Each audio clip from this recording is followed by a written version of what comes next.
Cumprimento a todos os meus irmãos com a paz de Jesus. Seja bem-vindo ao estudo da lição número 4, o dilúvio. Antes de começar, vamos orar. Pai querido que estás nos céus, aqui estamos na tua presença, buscando a tua bênção nesta manhã. Derrama sobre mim e os meus irmãos o Espírito Santo, que o Senhor venha nos falar através da tua palavra. Pai eterno, responde as orações e os pedidos e os clamores do teu povo. Derrama sobre nós tuas bênçãos, principalmente o batismo do Espírito Santo, porque é em nome de Jesus que pedimos. Amém. O dilúvio. Assim como foi nos dias de Noé, assim será também a vinda do Filho do Homem. Mateus 24 e o verso 37. O dilúvio universal. Muitos não acreditam, mas a própria natureza prova de que houve uma grande catástrofe mundial. Um dilúvio universal que cobriu todas as montanhas, todas as florestas. E queridos, Deus nos fala através do dilúvio universal, porque Deus nos lembra, porque assim como foi nos dias de Noé, assim também será nos dias da vinda do Filho do Homem. Nós estamos às portas da segunda vinda de Jesus, e o mundo, as condições sociais, morais, econômicas do mundo hoje se assemelham, queridos, aos dias de Noé. Por isso diz aqui, assim como foi nos dias de Noé, assim será também na vinda do Filho do Homem. Em Gênesis capítulo 6 e o verso 5, nós lemos: o Senhor viu que a maldade das pessoas havia se multiplicado na terra, e que todo o desígnio do coração delas era continuamente mau. Gênesis 6:5. Será que as coisas mudaram? Será que o coração humano mudou? Um homem bastante idoso uma vez declarou: eu passei pela Primeira Guerra Mundial, eu passei pela Segunda Guerra Mundial, e eu vejo que muitas coisas mudaram. Mas uma coisa não mudou, disse este homem, é o coração humano. O coração do homem é o mesmo, é mau continuamente. Como Deus declarou aqui em Gênesis 6:5, o Senhor viu que a maldade das pessoas havia se multiplicado na terra, e que todo o desígnio do coração deles era continuamente mau. Uma natureza má. Nós nascemos com essa natureza má. Essa natureza má tem que morrer, e Deus precisa gerar em nós uma natureza santa, espiritual como a de Jesus. O Verbo viu e viu Deus, leva o leitor de volta a cada passo da criação original. Porém, o que Deus viu naquele momento, em vez de Tov, que significa bom, era mal. É como se o Criador tivesse se arrependido de ter criado um mundo o qual estava cheio da maldade. Será que Deus se arrepende? Aqui em Gênesis capítulo 6 e o verso 6, nós lemos assim: então arrependeu-se o Senhor de haver feito o homem sobre a terra e pesou-lhe em seu coração. A Bíblia diz que Deus se arrependeu, mas queridos, o arrependimento de Deus é como um suspiro de tristeza pelo que estava acontecendo, pela condição do ser humano antes do dilúvio. O arrependimento de Deus não é igual ao arrependimento humano. Nós lemos em Números, abra sua Bíblia, em Números capítulo 23 e o verso 19. Números capítulo 23 e o verso 19. Aqui nós lemos: Deus não é homem para que minta, nem filho do homem para que se arrependa. A Bíblia diz que Deus não se arrepende. E a Bíblia diz em Gênesis capítulo 6, verso 6, que Deus se arrependeu. Como entender? Queridos, Deus não se arrepende do jeito que o homem se arrepende. Você e eu nos arrependemos de coisas erradas que fazemos, por pecados que cometemos, nos arrependemos. Mas o arrependimento de Deus é diferente. É um sentimento de tristeza pelo que estava acontecendo com a família humana, é um sentimento de pesar. Portanto, a palavra hebraica nakam, usada para arrepender-se, em Gênesis 6 e o verso 6, tem vários significados. Na versão da Nova Almeida atualizada, Gênesis 6:6 diz assim: então o Senhor ficou triste por haver feito o ser humano na terra, e isso lhe pesou no coração. Este é o real sentido. Pesou no coração de Deus. Deus ficou triste. Mas, queridos, nós, quando nos arrependemos por coisas erradas que fazemos. Mas Deus sente tristeza em ver-nos numa condição pecaminosa. Isso pesa-lhe no coração. Mas mesmo nesta condição, Deus não nos abandona. Deus não desiste do ser humano pecador, por mais pecador que ele seja. Bendito seja Deus pela graça, pela misericórdia, reveladas mesmo no dilúvio. Mesmo no dilúvio que houve destruição, houve também salvação. Houve também o plano divino de uma nova criação, de um recomeço. Por isso Deus preservou Noé e a sua família. Deus não se esqueceu de Noé. Deus não se esquece de você. Por piores que sejam as condições do mundo hoje, Deus está atento àqueles que lhe são fiéis, àqueles que são íntegros. Noé é um exemplo de homem de fé, um herói da fé, que está lá em Hebreus capítulo 11. E Noé agradou a Deus porque confiou em Deus. Você e eu precisamos, em meio à situação em que o mundo está hoje, de dificuldades, de guerras, precisamos confiar nesse Deus que tudo sabe e que enxuga as nossas lágrimas e que dá o nosso pão e a nossa água. Aleluia! Na parte de domingo, preparação para o dilúvio. Abra sua Bíblia em Gênesis capítulo 6 e vamos ler a partir do verso 13. Gênesis capítulo 6, vamos ler então a partir do verso 13. Aqui nós lemos: então disse Deus a Noé: o fim de toda a carne é vindo perante a minha face, porque a terra está cheia de violência, e eis que os desfarei como a terra. Faze para ti uma arca da madeira de gofer, farás compartimentos na arca, e a betumarás por dentro e por fora com betume. E desta maneira farás de 300 côvados o comprimento da arca, cerca de 150 metros de comprimento, e de 50 côvados a sua largura, cerca de 25 metros de largura, e de 30 côvados a sua altura, cerca de 15 metros de altura. Farás na arca uma janela, e de um côvado a acabarás em cima, e a porta da arca porás ao seu lado, far-lhe-ás andares baixos, segundos e terceiros. Portanto, a arca tinha 3 andares.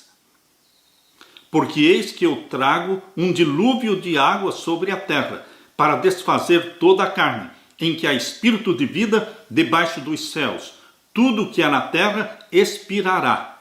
Mas contigo estabelecerei o meu pacto, e entrarás na arca tu e os teus filhos, e a tua mulher, e as mulheres dos teus filhos contigo. E de tudo que vive, e de toda a carne, 2 de cada espécie, meterás na arca, para os conservares vivos contigo, macho e fêmea serão. Queridos, como Daniel, Noé foi um homem que predisse o fim do mundo. Por 120 anos, Noé esteve pregando. O Espírito Santo usou Noé para pregar que o fim do mundo estava chegando através de um dilúvio de águas. A palavra hebraica para arca é tevá, a mesma palavra emprestada do egípcio e usada para o cesto, em que Moisés foi escondido e preservado para salvar Israel do Egito. Queridos, existem 2 arcas na Bíblia, a arca de Noé e a arca da aliança. Ambas são símbolo de salvação, porque a arca de Noé serviu para salvar sua família e preservar a humanidade. E a arca do concerto, onde estava a lei de Deus, os 10 mandamentos, também foi dada para revelar o caráter do nosso Deus e nosso Pai. Assim como a arca do dilúvio permitiu a sobrevivência da humanidade, A Arca da Aliança, sinal da presença de Deus no meio de Israel, apontava para a obra divina de salvação em favor do seu povo. Deus deu a Noé as dimensões exatas da arca e instruções claras em relação à sua construção em todos os detalhes. A sabedoria humana não poderia ter concebido uma estrutura de tão grande resistência e durabilidade. Deus foi o projetista e Noé foi o construtor. A obediência desse patriarca, Noé, é, portanto, descrita como parte do plano divino da salvação. Ele foi salvo porque teve fé para fazer o que Deus lhe havia ordenado, exatamente como diz em Hebreus capítulo 11 e o verso 7.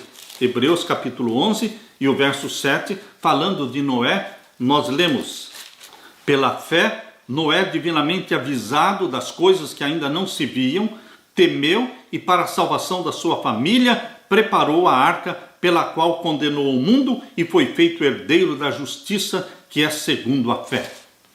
Quando Noé obedeceu a Deus, construindo a arca, ele estava condenando o mundo e preparando também aquela geração para o evento que viria, que era a destruição. Queridos, nós também. Nós devemos obedecer a Deus pela fé, e ao pregarmos e ao vivermos uma vida semelhante à de Jesus, nós estamos preparando o mundo para a volta de Jesus e ao mesmo tempo estamos reprovando a pecaminosidade que se espalhou pelo mundo inteiro. Noé foi um dos primeiros exemplos da fé que se manifesta na obediência. O único tipo de fé que importa para Deus é a fé que resulta em obediência. Exatamente como diz em Tiago, capítulo 2 e o verso 20. Abra sua Bíblia em Tiago, capítulo 2 e o verso 20. Aqui nós lemos: mas, ó homem vão, queres tu saber que a fé sem as obras é morta? A fé sem as obras é morta. Fé é obedecer a Deus, é aceitar a vontade de Deus, mesmo que não compreendamos as razões daquela ordem divina, deveremos obedecer. Noé encontrou favor aos olhos de Deus, diz em Gênesis capítulo 6, verso 8, porque ele era íntegro, ele era justo e ele andava com Deus. Foi em resposta a esta graça, já concedida a Noé, que ele agiu fiel e obedientemente às ordens de Deus. Não é assim que nós também deveremos agir hoje? Nós lemos na segunda carta de Pedro, capítulo 2, versos 5 a 9. Abra sua Bíblia. Segunda carta de Pedro, capítulo 2, e os versos 5 a 9. E não perdoou o mundo antigo, mas guardou a Noé, pregoeiro da justiça, com mais 7 pessoas, ao trazer o dilúvio sobre o mundo dos ímpios, e condenou a subversão às cidades de Sodoma e Gomorra, reduzindo-as a cinza, e pondo-as para exemplo aos que vivessem impiamente. E livrou o justo Ló, enfadado da vida dissoluta de homens abomináveis. Porque este justo, falando de Ló, habitando entre eles, afligia todos os dias a sua alma justa pelo que via e ouvia sobre as suas obras injustas.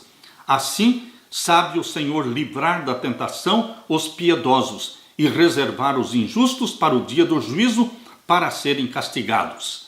Queridos, Ló vivia no meio de uma cidade ímpia, Sodoma e Gomorra, porém, queridos, ele gemia, ele chorava, ele sofria em ver a pecaminosidade dos sodomitas. Hoje, você e eu também, assim como Noé, assim como Ló, nós vivemos numa sociedade pecaminosa, numa sociedade degenerada moralmente, e nós deveremos interceder, nós deveremos chorar, nós deveremos gemer e nunca nos conformar com a situação em que está o mundo. Por isso o apelo do apóstolo Paulo em Romanos capítulo 12, abra sua Bíblia, em Romanos capítulo 12, verso 1 e 2. O apelo que Paulo faz é que não nos conformemos com a situação em que está o mundo hoje. Aqui nós lemos Romanos capítulo 12, verso 1 e 2. Rogo-vos, pois, irmãos, pela compaixão de Deus, que apresenteis os vossos corpos em sacrifício vivo, santo e agradável a Deus, que é o vosso culto racional. e não vos conformeis com este mundo. Eis aqui o apelo de Deus para você. Não nos conformemos com o mundo, com os padrões morais do mundo. Nosso padrão é o padrão moral de Deus, é a santidade de Deus, é a natureza santa de Jesus Cristo. Não nos conformamos com este mundo, mas nos deixamos transformar pela renovação do nosso entendimento, para que experimentemos qual seja a boa, agradável e perfeita vontade de Deus. Que assim seja na sua vida, meu querido irmão. Aleluia! Na parte de segunda-feira, o dilúvio. Dilúvio tem duas conotações, dois sentidos: destruição da humanidade e, ao mesmo tempo, salvação. Início de uma nova criação, um novo recomeço. O dilúvio não tem a ver apenas com o juízo divino sobre a humanidade, mas também com a salvação que Deus nos oferece. Abra sua Bíblia em Gênesis capítulo 7. Gênesis capítulo 7, e vamos ler este capítulo. Aqui nós temos: Depois disse o Senhor a Noé: Entra tu e toda a tua casa na arca, porque te hei visto justo diante de mim nesta geração. E de todo animal limpo tomarás para ti 7 e 7, macho e sua fêmea. Mas dos animais que não são limpos, 2, o macho e a sua fêmea. E o verso 4: Porque passados ainda 7 dias farei chover sobre a terra, 40 dias e 40 noites, e desfarei de sobre a face da terra toda a substância que fiz. E o verso 6: E era Noé da idade de 600 anos, quando o dilúvio das águas veio sobre a terra. E o verso 10: E aconteceu que passados 7 dias vieram sobre a terra as águas do dilúvio. Verso 11: No ano 600 da vida de Noé, no mês segundo, aos 17 dias do mês, naquele mesmo dia se romperam todas as fontes do grande abismo, e as janelas dos céus se abriram. E houve chuva sobre a terra por 40 dias e 40 noites. E o verso 16: E os que entraram, macho e fêmea de toda a carne, entraram como Deus lhes tinha ordenado, e o Senhor fechou a porta. Queridos, Deus enviou um anjo para fechar a porta. A porta da arca foi fechada, simbolizando que fechou-se a porta da graça para aquele povo que estava fora da arca. A porta da arca de Noé simboliza a porta da graça. Hoje, meus queridos, a porta da graça está aberta, mas ela vai ser fechada. Exatamente como diz em Apocalipse 8, verso 5. Chegará um momento em que no 7º selo, quando for aberto, Jesus Cristo fará a última grande intercessão, e então lançará sobre a terra o incensário de ouro, e dirá: está feito. Queridos, a porta da graça vai se fechar, mas hoje você está vivendo em tempo de graça. É tempo de misericórdia, é tempo de confissão dos nossos pecados.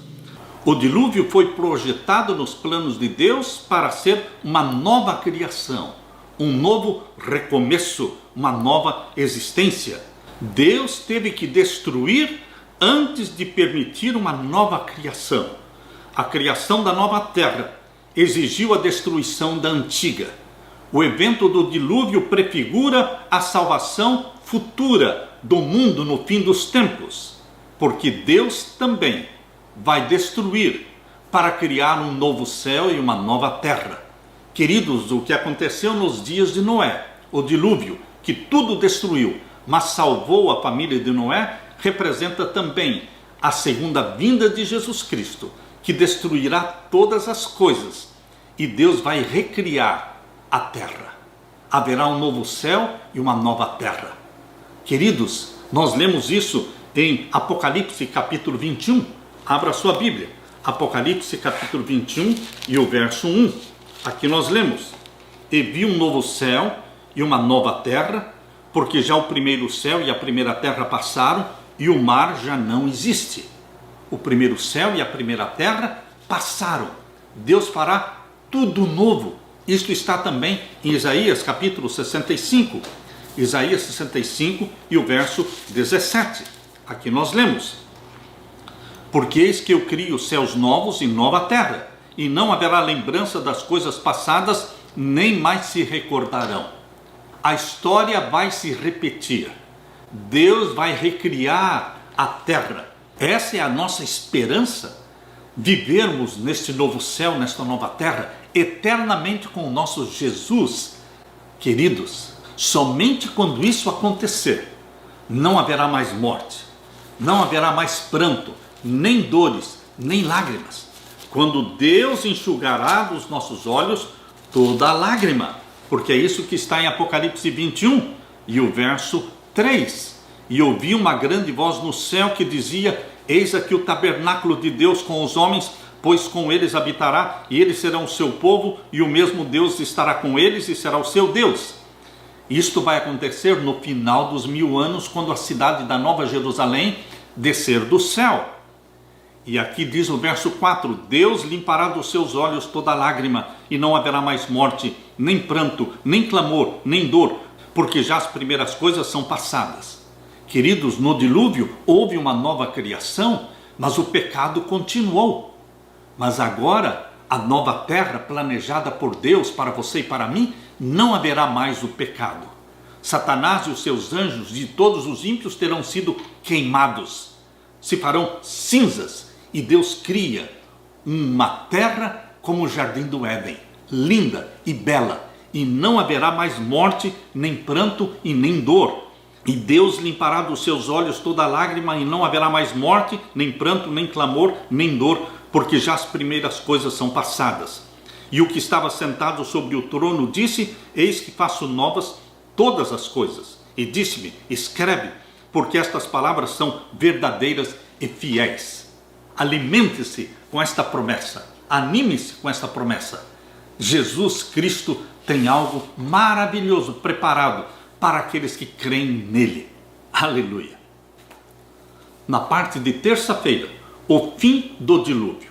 Abrindo a Bíblia em Gênesis capítulo 7 e os versos 22 a 24. Vamos ler Gênesis capítulo 7 e os versos 22 a 24. Aqui nós lemos: tudo que tinha fôlego de espírito, de vida em seus narizes, tudo o que havia no seco, morreu.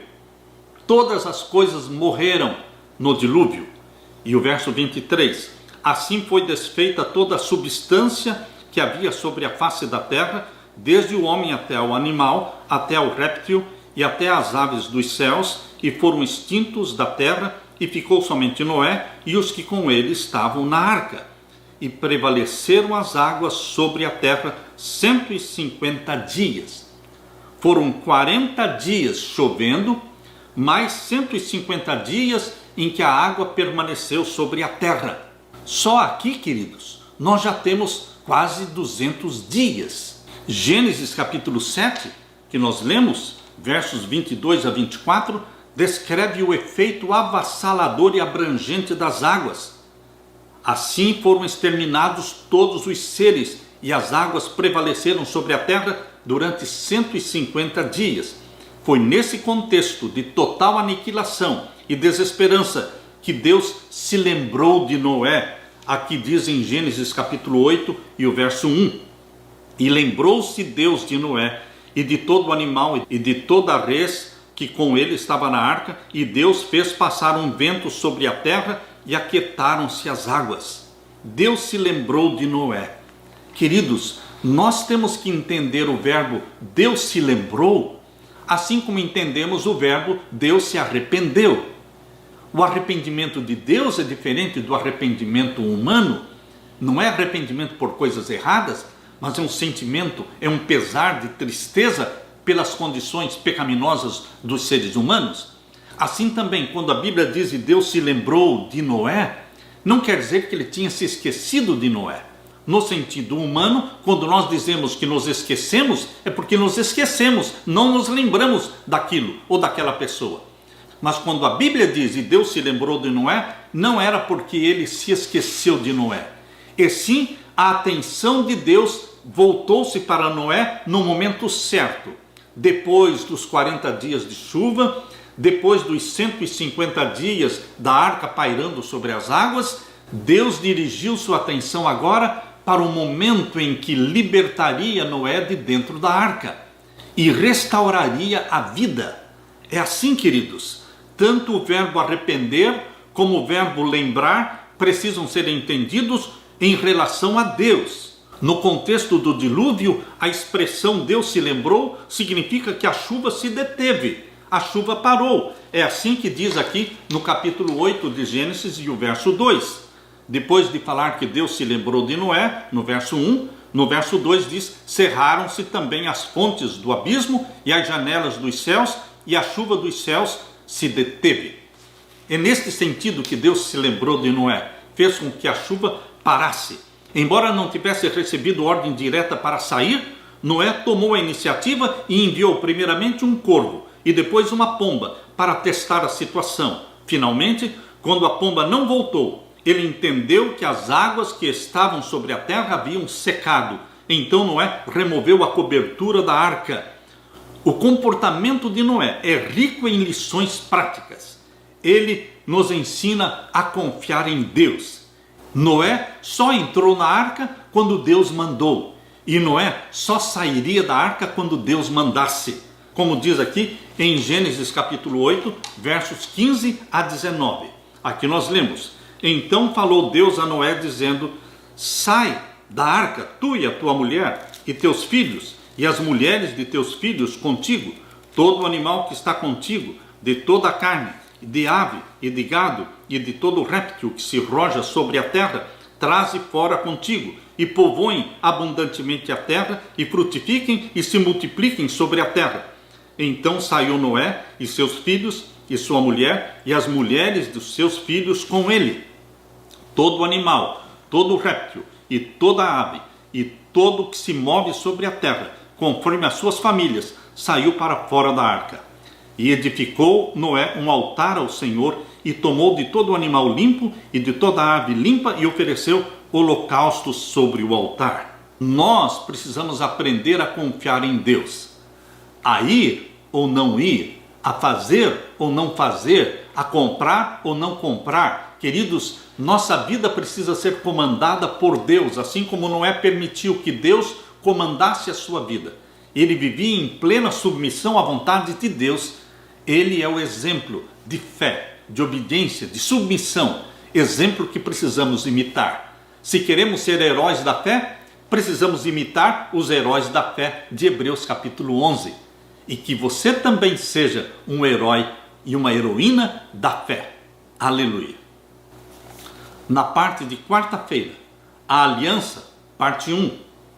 Com você estabelecerei uma aliança, disse Deus, e você entrará na arca, você e os seus filhos, e a sua mulher, e as mulheres dos seus filhos. Gênesis capítulo 6 e o verso 18. Aqui está a aliança, o pacto que Deus fez com Noé. Qual foi a primeira coisa que Noé fez ao sair da arca? Vamos abrir a Bíblia em Gênesis capítulo 8 e o verso 20. Gênesis capítulo 8 e o verso 20. Veja a primeira coisa que Noé fez. E edificou Noé um altar ao Senhor, e tomou de todo o animal limpo e de toda a ave limpa, e ofereceu holocaustos sobre o altar. Queridos, Noé colocava Deus em primeiro lugar. A exemplo de Adão e Eva, que certamente adoraram a Deus no sábado. O primeiro dia completo de vida de Adão e Eva foi o 7º dia da semana, o sábado. Eles foram criados no 6º dia. E eles adoraram a Deus no sábado, após os 6 dias da criação. Noé também adorou logo após o dilúvio, outro evento da criação. Porém, queridos, há uma diferença entre esses dois atos de adoração. Ao contrário de Adão e Eva, que adoraram ao Senhor de forma direta, Noé teve que recorrer a um sacrifício. Nas Escrituras, essa é a primeira menção de um altar. Aqui em Gênesis capítulo 8, verso 20, é a primeira menção de um altar que foi construído para adorar a Deus. O sacrifício foi um holocausto, ou seja, o mais antigo e frequente. Para Noé era uma oferta de ação de graças, a fim de expressar sua gratidão ao Criador que o salvou. Nós lemos também em Gênesis capítulo 9, vamos ler agora os versos 2 a 4. E será o vosso temor e o vosso pavor sobre todo o animal da terra, e sobre toda a ave dos céus, tudo que se move sobre a terra, e todos os peixes do mar na vossa mão são entregues. Assim como na criação Deus deu para Adão e Eva domínio sobre o reino animal, assim também agora Deus usa a mesma expressão com relação a Noé. Eis que eu dou para você todo ser vivente, tudo que se move sobre a terra e todos os peixes do mar, na vossa mão são entregues. E também no verso 3, tudo quanto se move que é vivente será para vosso mantimento. Antes, queridos, do dilúvio, Deus não permitia aos seus filhos comerem carne. Eles eram 100% vegetarianos. Mas agora, após o dilúvio, Deus diz em Gênesis capítulo 9, verso 3, tudo quanto se move que é vivente será para vosso mantimento. Tudo vos tenho dado como a erva verde. A carne, porém, com a sua vida, isto é, com o seu sangue, não comereis. Deus permitiu, após o dilúvio, o uso da carne como alimento, porém deveria ser a carne sem gordura e sem o sangue. Infelizmente, queridos, hoje o povo de Deus está comendo carne com gordura e com sangue. Esta carne vendida no açougue, esta carne que o povo usa para fazer o churrasco, queridos, é carne com sangue, é carne com gordura. Isto é pecado aos olhos de Deus. Você pode ler claramente isso em Levítico capítulo 17. Abra sua Bíblia, Levítico capítulo 17. Vamos ler aqui no verso 10. E qualquer homem da casa de Israel ou dos estrangeiros que peregrinam entre eles, que comer algum sangue, e o povo de Deus está comendo carne com sangue, contra aquela alma que comer sangue, eu porei a minha face e a extirparei do seu povo. Porque a alma da carne está no sangue, pelo que vou-lo tenho dado sobre o altar para fazer expiação pelas vossas almas, porquanto é o sangue que fará expiação pela alma. Portanto tenho dito aos filhos de Israel, nenhuma alma dentre vós comerá sangue, nem o estrangeiro que peregrine entre vós comerá sangue. Também qualquer homem dos filhos de Israel ou dos estrangeiros que peregrinam entre eles, que caçar caça de animal ou de ave que se come, derramará o seu sangue e a cobrirá com pó, porquanto é a alma de toda a carne, o seu sangue é pela sua alma. Por isso tenho dito aos filhos de Israel, não comereis o sangue de nenhuma carne, porque a alma de toda a carne é o seu sangue, qualquer que o comer será extirpado. Essa é a orientação de Deus. Embora após o dilúvio Deus tenha permitido comer a carne dos animais limpos, ele não permitiu que se comesse carne com sangue.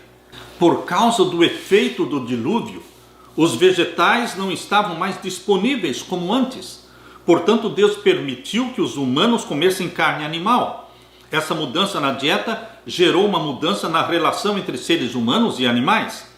No relato da criação, humanos e animais compartilhavam a mesma dieta vegetal e não ameaçavam uns aos outros. No mundo pós-dilúvio, a matança de animais para alimento acarretou uma relação de medo e pavor.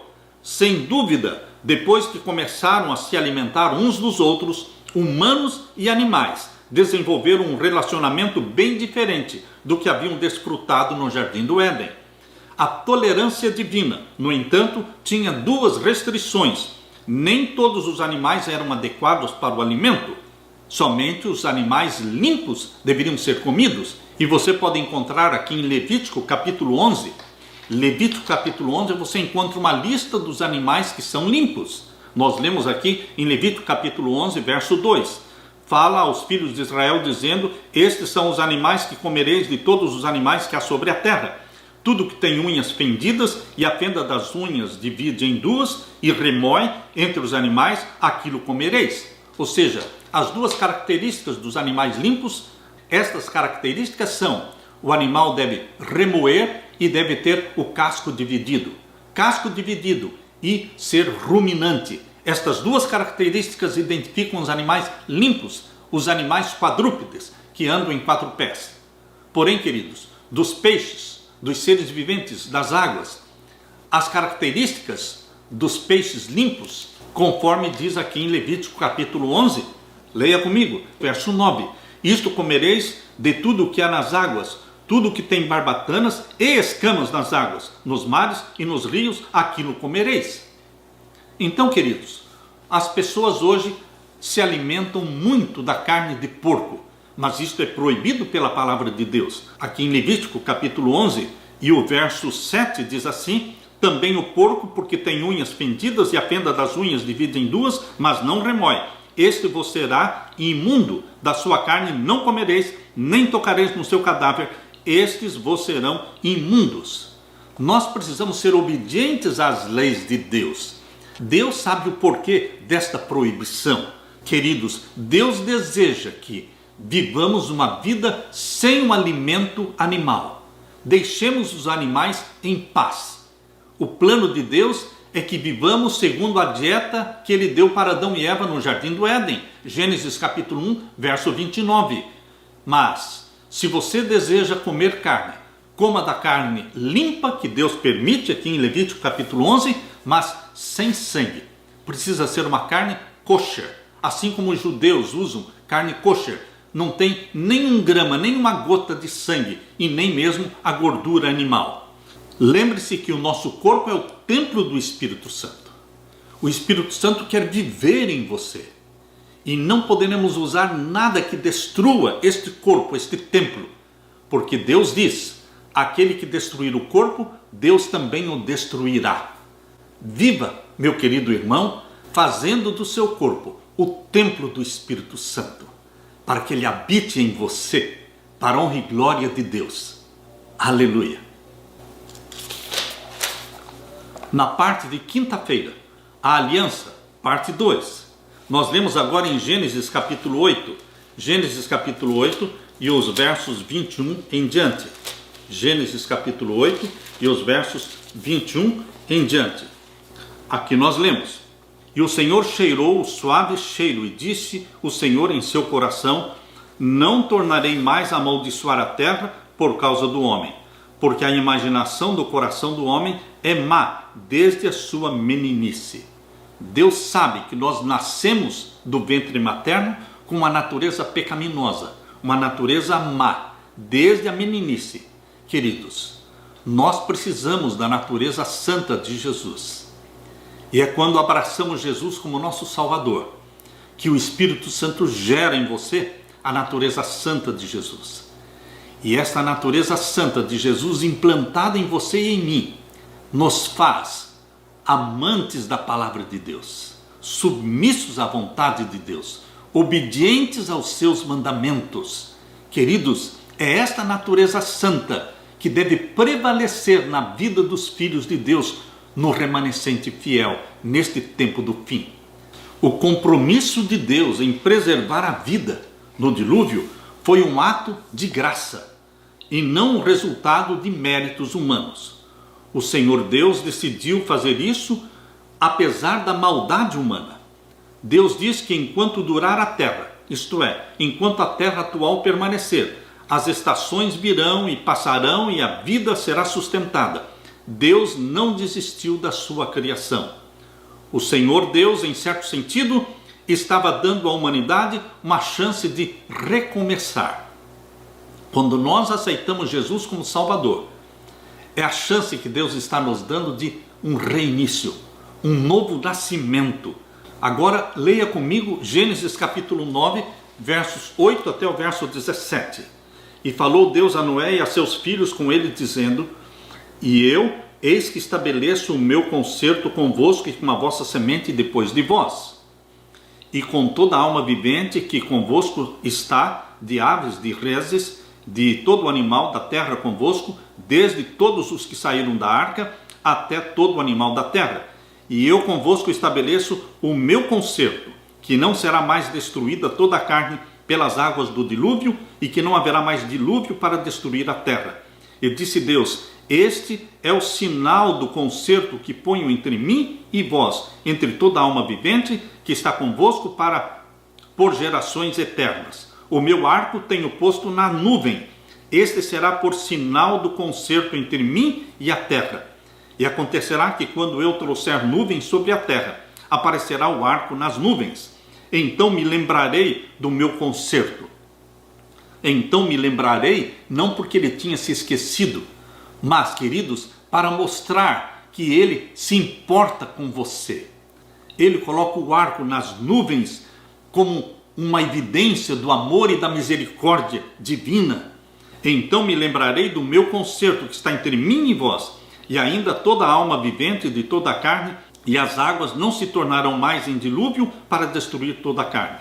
E estará o arco nas nuvens, e eu o verei, para me lembrar do concerto eterno entre Deus e toda a alma vivente de toda a carne que está sobre a terra. E disse Deus a Noé: este é o sinal do concerto que tenho estabelecido entre mim e toda a carne que está sobre a terra. E os filhos de Noé que da arca saíram foram Sem, Cão e Jafé. E Cão é o pai de Canaã. Estes três foram os filhos de Noé, e destes se povoou a terra. Queridos, poucas décadas se passaram e aquela nova criação foi pervertida por Satanás. Assim como antes do dilúvio, lá no tempo de Adão e Eva, Satanás usou Caim para ser a célula hospedeira, agora, queridos, após o dilúvio, Satanás usou Cão, filho de Noé, e toda a sua descendência como célula hospedeira para disseminar o mal. Assim como Deus tinha os seus patriarcas através da linhagem de Sem, Satanás também tinha os seus patriarcas através da linhagem de Cão. Queridos, Deus hoje tem uma linhagem de filhos e filhas santos, santos do Altíssimo na terra. Satanás tem também a sua linhagem, que segue suas orientações, são submissos a Satanás, são desobedientes à lei de Deus e odeiam a lei de Deus. Mas Deus tem na terra um grupo remanescente que ama a lei de Deus, que tem prazer na obediência, foram salvos por Jesus Cristo e vivem em submissão e obediência aos santos mandamentos de Deus. Queridos, os pecados que atraíram a vingança sobre o mundo antes do dilúvio, esses pecados existem ainda hoje. A história vai se repetir. O temor de Deus foi banido do coração das pessoas naquele tempo de Noé, e sua lei foi tratada com indiferença e desprezo. Hoje também a lei de Deus é tratada com indiferença e desprezo.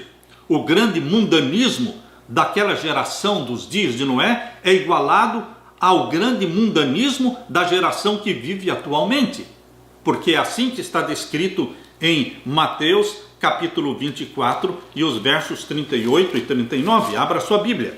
Mateus capítulo 24 e os versos 38 e 39.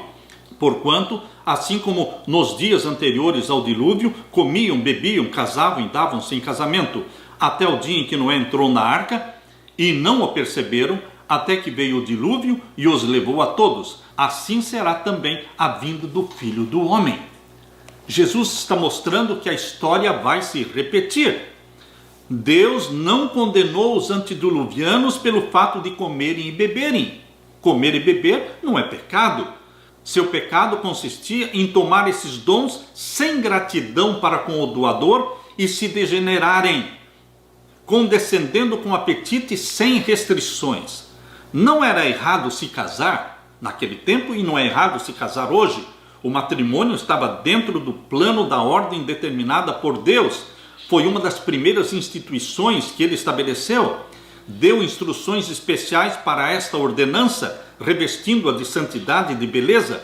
Contudo, essas instruções foram esquecidas e o casamento naquele tempo foi pervertido e utilizado apenas para satisfazer os desejos carnais. Algo semelhante está acontecendo hoje, queridos. Aquilo que em si mesmo é lícito, o matrimônio, o casamento, aquilo que em si mesmo é lícito é levado ao excesso. Fraude, suborno e roubo ficam impunes entre ricos e pobres. A mídia está repleta de notícias de assassinatos e crimes. O quadro que a inspiração bíblica nos dá do mundo antes do dilúvio retrata com fidelidade a condição à qual rapidamente a sociedade moderna caminha. Mesmo agora, no século atual, e nos países que professam ser cristãos, existem crimes diariamente cometidos, tão hediondos como aqueles pelos quais os pecadores do antigo mundo foram destruídos. Queridos, a história está se repetindo, mas Deus diz, assim como foi nos dias de Noé, assim será nos dias da vinda do Filho do Homem. Queridos, a porta da graça estava aberta naquele tempo para os antediluvianos, mas ela se fechou. Hoje, a porta da graça está aberta para você e para mim e para todos aqueles que quiserem entrar pela porta da graça e receberem perdão e vida eterna. Mas ela vai se fechar um dia. Jesus Cristo, em breve, lançará um incensário sobre a terra e dirá: está feito. Permaneça o imundo na sua imundícia e permaneça o santo a se santificar. Queridos, Deus tem um plano maravilhoso de nova terra e novo céu para você. Um novo recomeço, sem pecado, sem morte, sem pranto, sem dores, sem lágrimas. Jesus Cristo está planejando o melhor para você. Alegre-se, abrace esta mensagem, pregue esta mensagem, viva esta mensagem, preparando-se para o maior de todos os acontecimentos deste planeta, a segunda vinda gloriosa e majestosa de Jesus Cristo. Que Deus te abençoe, meu querido irmão, minha querida irmã. Deixo com você a paz de meu Jesus. Amém.